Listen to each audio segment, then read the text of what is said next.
ဒီစက်ကူတွေကမြန်မာငွေတစ်သောင်းတန်တယ်လို့ပြောရင်လက်ခံကြတော့မှာမဟုတ်ပါဘူးဒါပေမဲ့ဒါဆိုရင်ရောဘာလို့လက်ခံကြရလဲ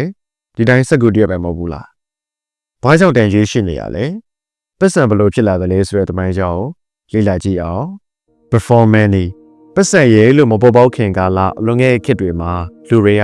စာဝတ်နေရေးနဲ့နေစဉ်ဘဝအဆင်ပြေဖို့အတွက်လဲနဲ့ကွန်ထရက်နီလန်ကိုသုံးခဲ့ကြပါတယ်ဥပမာငါမှငါးရှိတယ်မင်းမှဆန်ရှိတယ်ငါ့ရဲ့ငါးတွေမင်းကိုပေးမယ်မင်းကငါ့ကိုဆန်ပြန်ပြီးဒီလိုမျိုးလဲလဲနီးပါဒါပေမဲ့ဒီစနစ်ကလုံနေမှုဘဝကိုအမြဲအဆင်ပြေစေတာမျိုးတော့မဟုတ်ပါဘူးတစ်ဖက်လူစီမှာကိုလိုချင်တဲ့အရာရှိအောင်မှကိုစီမှာရှိတာလည်းသူလိုချင်တဲ့ကုန်စီဖြစ်အောင်မှ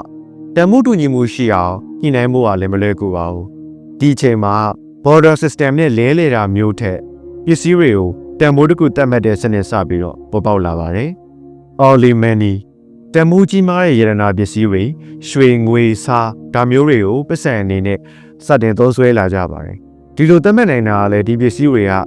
ရှားပါတယ်တန်ကြီးရှိတယ်အကြမ်းခံတယ်အတုလွတ်ဖို့ခက်ခဲတယ်ဒီအချက်တွေကြောင့်ပါရုပ်ပိုင်းဆိုင်ရာအရတန်ကြီးရှိမယ်တိတာရဲ့ဒီပစ္စည်းတွေကိုလူတွေကပတ်စံအနေနဲ့တူနေကြီးကျဲသုံးစွဲခဲ့ကြပါတယ် The borrow paper money အဖိုးတန်ပစ္စည်းတွေကပတ်စံအနေနဲ့သုံးလို့ပို့ပြီးတော့အဆင်ပြေတယ်ဆိုပေမဲ့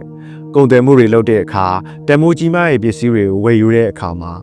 တည်ယူဖို့အတွက်အခက်အခဲရှိလာပါတယ်ဒီအချိန်မှာ ban ဆိုတာစပြီးတော့ပေါ်ပေါက်လာပါတယ် ban တွေကနေ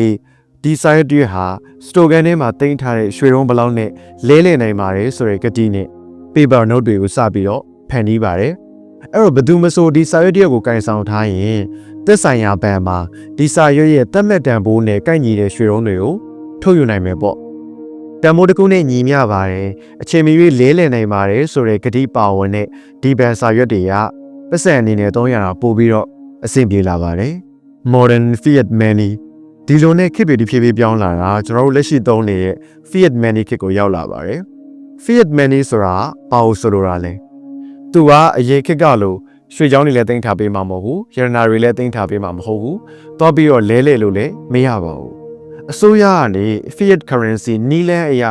ဒီစက်ကူတွေရဲ့ဒီအကျွေးစေးတစ်စီးဒီဝေတန်မိုးဘလောက်နဲ့ကိုက်ညီပါတယ်လို့အမိန့်ပြထမ်းပြီးတော့ထုတ်ထားတဲ့ပတ်စံကိုပြောတာပါ How fiat money is made အဲ့တော့ဒီပတ်စံတွေကိုဘယ်လိုမျိုးထုတ်လုပ်တယ်လဲဘိုးဘန်ကနေတူပေါက်ဖို့ခက်ခဲအထူးပြုစက်ကူတွေမင်းတွေလုံခြုံရေးတက်မဲ့ချက်တွေနဲ့ဝေစက်ကူတွေကိုထုတ်လုပ်ပါတယ်ဝေကြီးဖောင်းပွားမှုနဲ့ဘိုးဘန်ပေါ်ယုံကြည်မှုကိုထိန်းထားနိုင်မှုအတွက်ဝေစက်ကူထုတ်လုပ်မှုစနစ်တကျထိန်းသိမ်းရပါတယ်နိုင်ငံတစ်ခုကနေငွေစက်ကူအများအရိုင်းနေပြီးတော့ထုတ်လုပ်မယ်ဒါပေမဲ့ကုန်ပစ္စည်းနည်းနည်းပဲထုတ်နိုင်မယ်ဆိုလို့ရှိရင်အဲ့ဒီငွေစက်ကူရဲ့တန်ဖိုးကတဖြည်းဖြည်းလျော့နေလာမှာဖြစ်ပါတယ်ဒါကိုငွေကြေးဖောင်းပွားခြင်း inflation လို့ခေါ်ပါတယ် What happens if trust breaks ဝေစက်ကူတွေရဲ့တန်ကြီးရှိနေတာဒီစက်ကိုဖန်တီးရသူနဲ့သုံးစွဲသူကြားထားရှိတဲ့ကတိနဲ့ယုံကြည်မှုကြောင့်ပါယုံကြည်မှုပြတ်သွားရင်ရောဘာတွေဖြစ်လာနိုင်လဲကတိကဝတ်တွေလည်းမရှိတော့ဘူးယုံကြည်မှုတွေလည်းမရှိတော့ဘူးဆိုလို့ရှိရင်ကျွန်တော်တို့လက်ထဲမှာဒီစက်ကူတွေဘလောက်ပဲကင်ထားပါတင်ကြီးမှရှိတော့မှာမဟုတ်ပါဘူးမြင်သာတဲ့ဥပမာကိုပြောရရင်ကျွန်တော်မြန်မာနိုင်ငံမှာအစိုးရကနေဒီစက်ကူတွေဒီပတ်စံအဖြစ်တည်ကြီးမရှိတော့ပါဘူးလို့ကြေညာချက်ထုတ်ပြန်ခဲ့တဲ့အကြိမ်ကြီး၃ကြိမ်ရှိခဲ့ပူပါတယ်1964ခုနှစ်မေလမှာတစ်ကြိမ်1985ခုနှစ်နိုဝင်ဘာလမှာတစ်ကြိမ်1989ခုနှစ်စက်တင်ဘာလမှာတစ်ကြိမ်ဝေမဲချင်းဆိုတဲ့ပြဿနာကျွန်တော်နိုင်ငံမှာဖြစ်ခဲ့ပူပါတယ်။ဘာကြောင့်နိုင်ငံတစ်ခုနဲ့တစ်ခုပတ်စံတန်မှုမတူရတာလဲ။နိုင်ငံတိုင်းဟာသူတို့ရဲ့ကိုယ်ပိုင်ငွေစက်ကူတွေကိုရိုက်နေပြီးတော့ထုတ်လုပ်ပါတယ်။ပတ်စံရဲ့တန်ဖိုးဒီနိုင်ငံတစ်ခုရဲ့စီးပွားရေးခိုင်မာမှုကိုစားပြုပါတယ်။သူတို့ငွေစက်ကူဘယ်လောက်ထိထုတ်လုပ်တယ်လဲသူတို့ဘယ်လောက်ထိကုန်သွယ်မှုလုပ်တယ်လဲသူတို့ရဲ့အစိုးရကဘယ်လောက်ထိခိုင်မာမှုရှိတယ်လဲဒီအချက်တွေပေါ်မူတည်ပါတယ်တိုင်းပြည်တစ်ခုရဲ့အစိုးရနဲ့စီးပွားရေးတောင့်တင်းမှုအပေါ်လူတွေကပို့ပြီးတော့ယုံကြည်လေသူတို့ရဲ့ငွေကြေးကိုကုန်သွယ်မှုအတွက်အသုံးပြုလေဒီနိုင်ငံရဲ့ပတ်စံတန်ဖိုးကမြင့်တက်လေဖြစ်ပါတယ်